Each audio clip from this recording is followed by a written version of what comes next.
महागुरुको जन्मभूमि चुक्चिनाम्बा छेउमै अब चिसोपानी पञ्चमी भन्दा इलामतर्फ एउटा बाँझो गाउँ भन्ने रहेछ। बाँझो गाउँमा यो एकजना देवनन्द राई, उहाँ चाहिँ जसमुनि सम्प्रदायमा पहिल्यैदेखि प्रभावित र जसमुनि सम्प्रदायकै अनुयायी र उहाँको छोरी चाहिँ यो एउटा माङबिराम, त्यतिखेरको माङबिराम भन्छ, अब यो के भन्ने बाउलाउनै नै हो बिराम त। अनि उनको चाहिँ छिमेकी गाउँ चित्रे भन्नेमा बिहे भएको रहेछ। अब जसमुनि सम्प्रदायकाले मासु त खाने कुरा त टाढैको कुरा हो, छुँदैनन् पनि एक थरीले त्यागी जसमुनिहरूले।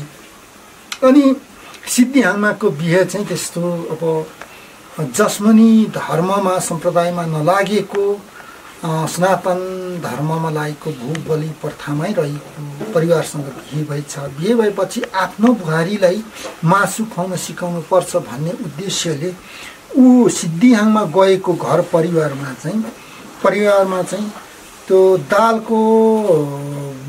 दालको बटुकोमा भाँडामा सबैभन्दा मुनि मासुको झोल चोक्टा राखेर माथिबाट दालले छोपेर सागसब्जीले छोपेर भात दिने काम भएछ बुहारीलाई। भात दिने त्यही एक दुई गाँस खाँदै ऊ बाउलाइन र कुनै विधि विधानले उपचार गर्दा पनि ऊ निको नभएपछि अब बक्न थालिन्। बक्दाखेरि चाहिँ म महागुरुकै नाम लिएर उहाँले गरिदिनु हो भने मात्र म निको हुन्छु, नत्र भने मेरो जिन्दगी सक्यो भन्ने भएपछि अब महागुरुलाई गर्न लगाउँ भने त जसमुनि सम्प्रदाय त्याग्नु पर्ने परिस्थिति बन्यो देवनन्द सिद्धिहाङमाको बुवालाई। अनि अन्तत अब छोरी यति साह्रो हुनु भन्दाखेरि म जसमुनि सम्प्रदाय त्यागेर भए पनि अब गुरुलाई ल्याउनु पर्यो भनेर गुरुलाई चुक्चिनाम्बाबाट अब त्यो बाँझो गाउँ चिसोपानीमा आउन त कति टाढो छैन, त्यहाँ ल्याउनु भएपछि अब धेरै प्रसङ्ग उठिसक्यो। महागुरु जोखना हेरिरहने होइन। देवनन्दको घर छेउमा आइपुगेपछि महागुरुले चाडा ढुङ्गा टिपेर देवनन्दको आँगनको एक छेउमा 4 सुर राख्नुभएछ। 4 सुर राखिसकेपछि यति 4 सुर भित्र चाहिँ सिद्धिहाङमाले पूजापाठ गर्ने सानो मन्दिर बनाउँ यही भित्र भनेर त्यसो गरी मन्दिर बनाइसकेपछि उनले साँझ बिहान आफै सेवा गर्छ। सेवा गरेपछि तिमीहरूलाई सुव्य फाव्य पनि मिल्छ, माङमा पनि मिल्छ, बिरामी पनि निको हुन्छ भन्नुभएपछि त्यही 4 सुर ढुङ्गालाई नै आधार मानेर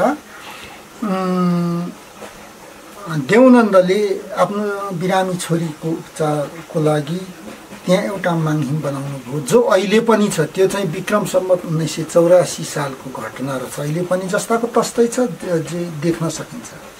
अनि साँच्चै नै त्यहाँ महागुरुले त्यो भनेपछि त्यो महागुरुको वचनलाई चाहिँ विश्वास गरेर त्यहाँ मन्दिर बनाइदिएपछि चाहिँ सिद्धिहाङमा सकुशल निको भएको घटनाहरू छ।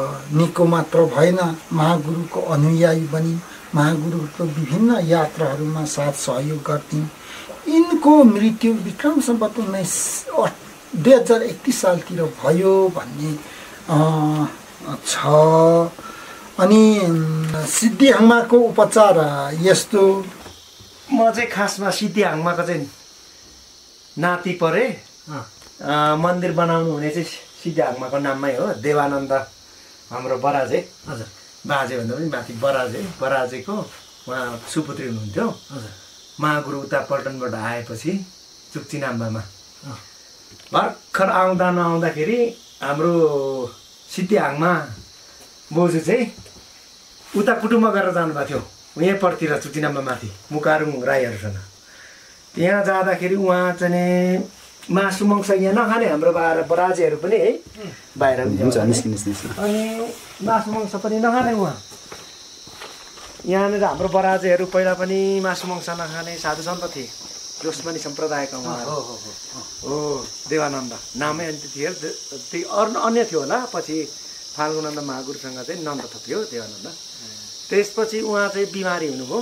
बर चाहिँ तपाईँको उहाँको घरमा चाहिँ मासु मङ्समा फकाउनु भनेर सासूले मुनि मासुको झोल पस्किदिएर माथि माथि चाहिँ सब्जी नै दिएर चाहिँ त्यसरी चाहिँ मासु खाने फकाउनु बनाउनु तर खाँदा खाँदै उहाँ चाहिँ एक दुई गाँस खाँदा नै सरक्कै बिमार हुनुभयो अरे मासु मङ्सले गर्दा। अनि सर्लक्कै यता बाउलेर कुदेर यता आए जानुभयो माइत आएपछि यहाँनिर चाहिँ 1 वर्ष जति चाहिँ उहाँ एकदमै मन्द बाउलिने कहिले के नहुने अनि उता घर त जान्न भन्ने।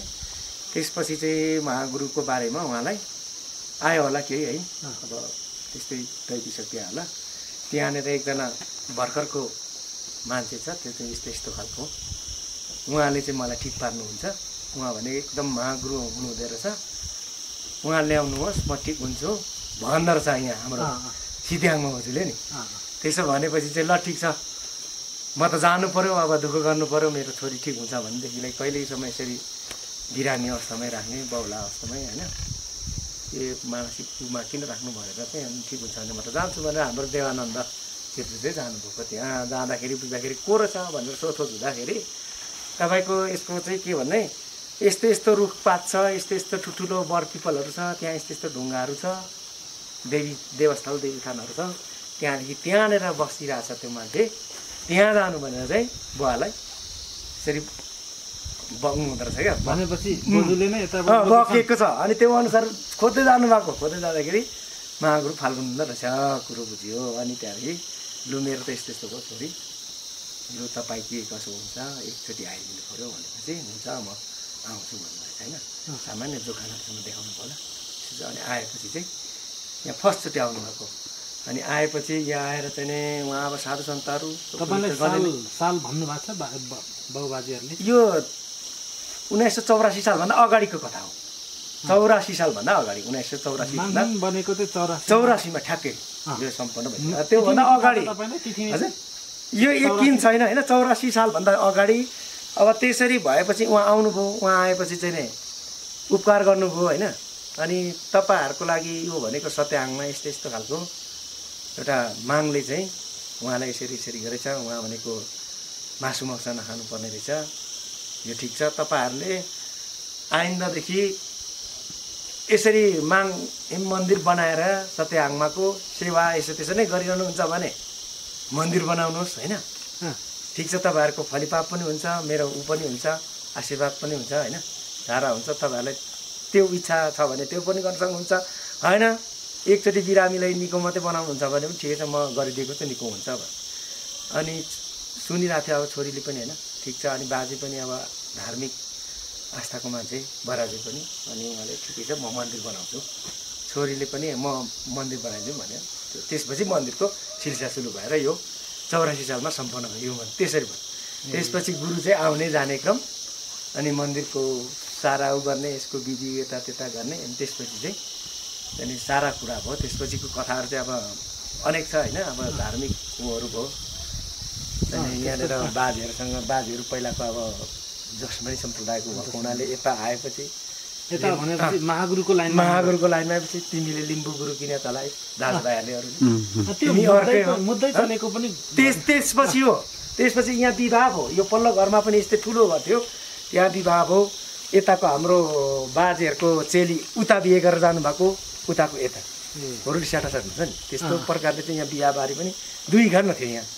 अनि एक अर्कामा, अनि तल्लोमा अर्को हाम्रो बराजेहरू हुन्थ्यो, अर्को दाजुहरू, यहाँ हाम्रो बराजे माइला उदो अरूहरू थियो होइन, जेठाहरू उदो। त्यसरी उहाँहरू पनि एकै पन्थको आस्थामा त्यतिखेरको धार्मिक सम्प्रदायको थियो। अनि लिम्बू गुरु चलाएको हुनाले उहाँलाई यो मन्दिर भत्काइदिने सम्मको गरेर समाज भेला पारेर यति बनाएको थियो अरे, बनाउँदै गर्दै नै, किनभने तैँले मन्दिर बनाइस्, यो त अर्कै लाइन हो, तँलाई थाहै छैन अहिले होइन। त्यसमाथि पनि गुरु भनेको लिम्बूको पऱ्यो, यो नगर। अनि आयो अरे झ्याम्पालहरू यसो त्यसो गरेर पिङ्गै बस्यो अरे, भात खाउनु चाहिँ सकेन उनीहरूले पनि होइन। अब घरै मुद्दा मामिला हुँदाखेरि के गर्दा त फेरि साह्रो परिन्छ। अनि धमास चाहिँ दिएको होला नि, यसले बनाउनु छोड्छ कि भनेर, त्यति गर्दाखेरि चाहिँ छोड्लान् कि त भन्ने भयो होला। अनि त्यसपछि चाहिँ सिद्धिआङ्मा बोजूले यहीँ बसेर सेवा गर्ने। अनि गुरु जीवनकालमा धेरैचोटि आउनु उहाँको, यहाँ आउने सेवा गरिदिने। बोजूको नाम सिद्धिआङ्मा नै महागुरुले ल्याइदिनु भएको अरे, उहाँको अर्को नाम चाहिँ यकिन थाहा छैन होइन।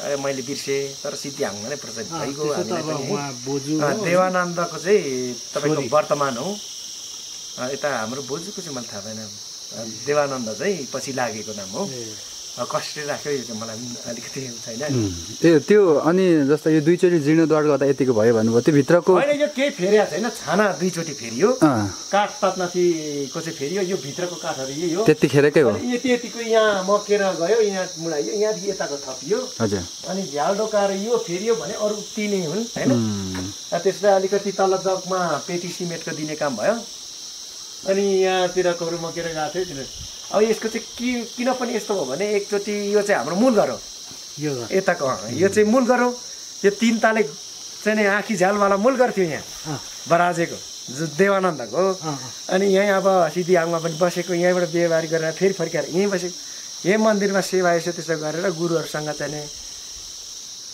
गुरुहरूको सत्सङ्गतमा डुलेकै कति महिनापछि फेरि आउने होइन यस्तो सिजनमा भनेको 3-4 महिना डुलेको गुरुहरूसँग उहाँहरू भनेको त्यस्तो थियो अनि फेरि फर्की आउने बर्खा लागेपछि यता त अनि फेरि घरमा बस्ने उहाँहरू पनि आउने उहाँहरू पनि ठाउँ ठाउँ जाने यसरी चल्दै रहेछ त्यहाँदेखि यो घर चाहिँ पछि अंशबन्डा परेर के गर्दाखेरि दाजुभाइहरू तराई कोही चाहिँ मोरङ बयरबनतिर गए कोही झापा दमकतिर धेरै दाजुभाइहरू गए छोराहरू भनौँ न पनातीहरू अनि त्यसपछि यो घरमा कोही नबस्ने परे भत्के चाहिँ खरको छाना थियो खरको छानामा अब छाउन साह्रो त्यतिखेर खर कहाँ नपाउने अब फेरि नबस्ने घर पऱ्यो अंश एक भाइको चाहिँ अनि त्यो अंश परेको मान्छेले त्यसरी मर्मत सम्हार गर्न नसकेपछि यो घर पनि भत्केर गयो अनि यहाँनिर चाहिँ हाम्रो चाहिँ डेमा भन्छ हाम्रो बडियामा एकजना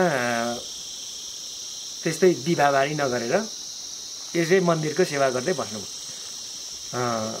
उहाँको नाम चाहिँ दिगमसरी उहाँले फेरि यहाँ सेवा यसो त्यसो गरेर उहाँको जीवनकालसम्म यहाँ पनि ठिकै भयो अनि त्यसपछि उहाँको बहिनी रामकुमारी पनि हुन्छ उहाँहरूले पनि केही समय फेरि मन्दिरको सेवा यसो त्यसो गर्नुभयो अब बिस्तारै बिस्तारै चाहिँ हामी सक्दैनौँ माइती खालहरू हो हामी त होइन तपाईँहरूले पनि यसो त्यसो गर्नुपर्छ भन्ने पनि हो अनि त्यसपछि हाम्रो एकजना बडाले चाहिँ पञ्चमी यसको सट्टामा राम्रो बनाउँछु भनेर पक्की बनाइदिनु भयो त्यहाँ सारसल्लाह भएर एउटा जग्गा पनि त्यो मन्दिरको लागि सार्वजनिक जग्गा चाहिँ त्यसैमा पक्की एउटा मन्दिर पनि बनाउनु हो अनि यहाँको सबै सारा लग्यो हेरौँ है अब यहाँ अब कसैले अब गर्ने पनि सक्दै जानुभयो अनि अलिकति अगाडि नै पर्छ पाक्को भएपछि देवाहरूले उता लानुभयो यहाँ मन्दिरमा चाहिँ नै पूजाआजा पनि हुन छोडेको थियो अनि फेरि पर लानुपर्छ भनेर पर लगेपछि पर पनि भएन हाम्रो सरसामानहरू सबै माथि भएको रहेछ लगेर चाहिँ नि तपाईँहरूको जुन यो पञ्चमी बजार छेउमा लानु हुँदाको कुरामा नि त्यहाँ केही घटना पनि भयो भन्ने त्यसपछि सुन्नु न अनि त्यसरी चाहिँ नि पाएको थियो यता डेमाहरू पनि अनि त्यहाँदेखि लगियो त्यसपछि त्यहाँ पनि सेवा आजा भएन यहाँ पनि भएन यहाँ त झन् झन् बाख्रा पाठाहरू पस्ने अवस्था भइसकेको थियो माथि छाना लथालिङ है माथि चाहिँ टिनको चाहिँ नि पहिला चाहिँ कडा थियो यता चाहिँ बाख्रा यसो मासु मङ्स यसो यता सरसफाइ टिपटिप हुनुपर्ने अब यहाँबाट सामान लगेपछि त किन डराउने होइन अब बाख्रा यतैतिर डुब्ले पनि भयो कुखुरा बाख्रा यसो त्यस्तो सरसफाइको पनि ख्याल सावधानी हुनु छोडिगयो अनि पर लगेपछि पर पनि सेवा भएन है कसले गर्ने कसले नगर्ने त्यहाँ त झन् सामूहिक बनाउनुपर्छ भनेर चाहिँ पक्की लगानी गरेर चाहिँ यहाँको सरसफाइ हामी पनि गर्छौँ अरूले पनि गर्छ भनेर बनाएको भएन त्यसपछि चाहिँ अब फटाफटमा हाम्रो चाहिँ यता मान्छेहरू चाहिँ खड्न थाल्यो परिवारमा क्षति हुन थाल्यो अब बाजे पनि खसिहाल्नुभयो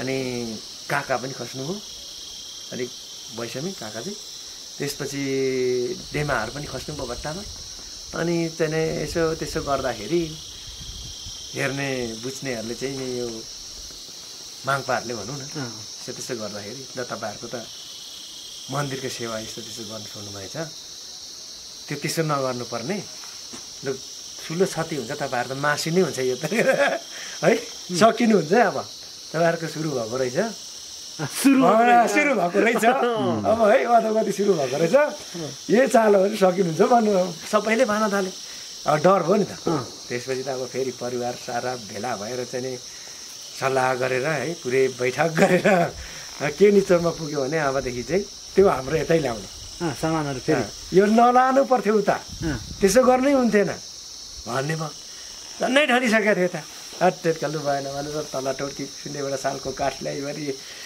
योभन्दा अगाडि सेतो यो कलरवाला टिन आएकै थिएन प्रचलन है सेतो टिन लगाएर चाहिँ जस्तो लगाएर छाइयो अनि प्लास्टर गरी यताको लोकल बालन अनि टट्टै गरेर अनि सबै सारेर ल्याएर चाहिँ सेवा पूजा अनि वर्षमा नसके पनि एकचोटि चाहिँ कम्तीमा उधौली उभौलीमा पनि गर्ने गरेको छ। अनि कहिले प्रायः सेवा चाहिँ प्रायः कहिले गर्छ? उधौलीको उभौलीमै गरिन्छ। अब यो अहिलेको उधौलीको मौका छोपेर अब के छ भने यहाँ हाम्रो बुवाखालहरू 8 भाइ देवानन्दको चाहिँ पनातिखालहरू 8 भाइ अनि 8 भाइमा बोजुदीपट्टि अनि उहाँहरू प्रायः युके हुनुहुन्छ। कति चाहिँ 1 भाइ चाहिँ खस्नु भएको 2 भाइ चाहिँ खस्नुभयो अरू 6 भाइ चाहिँ हुनुहुन्छ। उहाँहरू युकेतिर हुनुहुन्छ त्यसैले उताबाट आएपछि यहाँनिर एउटा सायद मिलाएर चाहिँ वर्षको एकचोटि चाहिँ कम्तीमा पनि सेवा आजा गर्ने गरेको छ। अरू बेला चाहिँ बिहान यसो हप्तामा सिद्धियाङमा त चेली लाइन पर्नु भएको छ चेली लाइन उहाँको सन्तानहरू चाहिँ के कसो छ त? उहाँ जानु भएन बिमार भएर दोहोरो त्यो कुटुम्ब घरमा जानु भएन भनेपछि म यतै गर्छु सन्यासी जीवन नै त्यसपछि सन्यासी जीवन निको पनि हुनुभयो गुरुले गर्दा म यतै अनि उहाँले नै फेरि मन्दिरको पनि फोर्स गर्नुभयो म बरु बस्छु कतै पनि जाँदिनँ बनाइदिनु यहाँ सेवा गर्छु भनेर चाहिँ उहाँले चाहिँ इच्छा गर्नुभएर न मन्दिर अहिले चाहिँ कता जस्तै अब यो अनर्थ नलाग्ने गरी कतापट्टि आस्थामा हुनुहुन्छ? होइन हामी चाहिँ नै अब उहाँको गुरुको जुन पहिला जसरी सिकाएको उहाँको हामीले पूजाआजामा उहाँको चेलाहरू हिजोस्तिसम्म चलाएको महागुरु पशुपति भनेको उहाँको चेला पशुपति नन्द भनेको यता सागफारा कालो पानीको उहाँ पशुपति नन्द अझै पछि हुनुहुन्छ हुनुहुन्न उहाँ पनि चलाएको यहाँ धेरै पछि। त्यसपछि माथि चाहिँ नि जयमले माइला भन्थ्यो देवस्वरूप भन्थ्यो खास ठ्याक्की नाम भएन हुलाकमा छ उहाँको चेला अर्को ठ्याक्कै उहाँ हिजोस्तिसम्म चलायो है।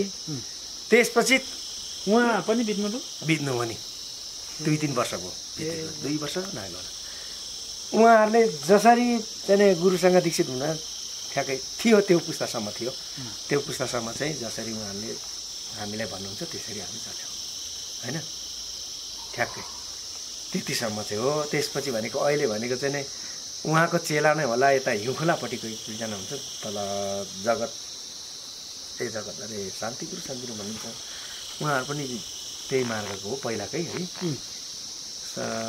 जे होस् कति 75-76 पुगिसक्नु भएको हुनुहुन्छ उहाँ पनि झन्डै समकालीन उहाँ अहिले त्यतिसम्म चाहिँ के नाम पो भन्नुभयो? मेरो चाहिँ रञ्जित हो होइन अहिले भन्नुहुने सेवा सेवा शान्ति गुरु भन्नुहुन्छ हौ तल शान्ति गुरु एकछिन अर्को नाम पनि छ शान्ति गुरु हुनुहुन्छ त्यहाँदेखि उहाँले चाहिँ तल झापामा बसेर उदाउँदै गर्नुहुन्छ हात्ती लिएर कता कता तलतिरदेखि उता उहाँ कसो छ भनेपछि तपाईँहरूको जुन सिद्धियाङमाको माइतीपट्टिको 8 भाइ पछिको नातिहरू तपाईँहरू हो नातिहरू कोमा बोजुखाल 2टा 2 गुणको पर्नु अहिले चाहिँ यहाँ आर्त नागरमा सबै भेला भइयो अनि यो 84 सालमा चाहिँ अलिकति किरात अलिक धेरै वंशहरू भेला भएर एकचोटि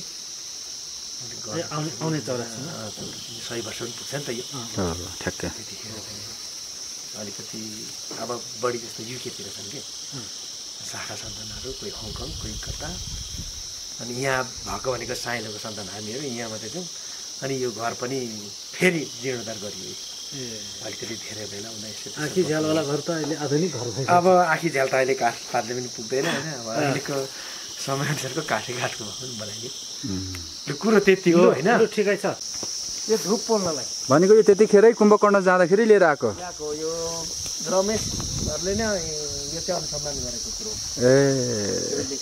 किनभने यो अरू ठाउँ कहीँ छैन अरे यो खालको यस्तो यो फाल्गु मण्डलले जहाँ जहाँ पूजाआजा गरे चेलाबुला बनाए त्यहाँ छैन अरू ठाउँ एकै ठाउँ छ अरे तर योमा चाहिँ यहाँ छ भनेपछि यो ठक्रकै माथिबाट आएको यो खालि रोटी रहेछ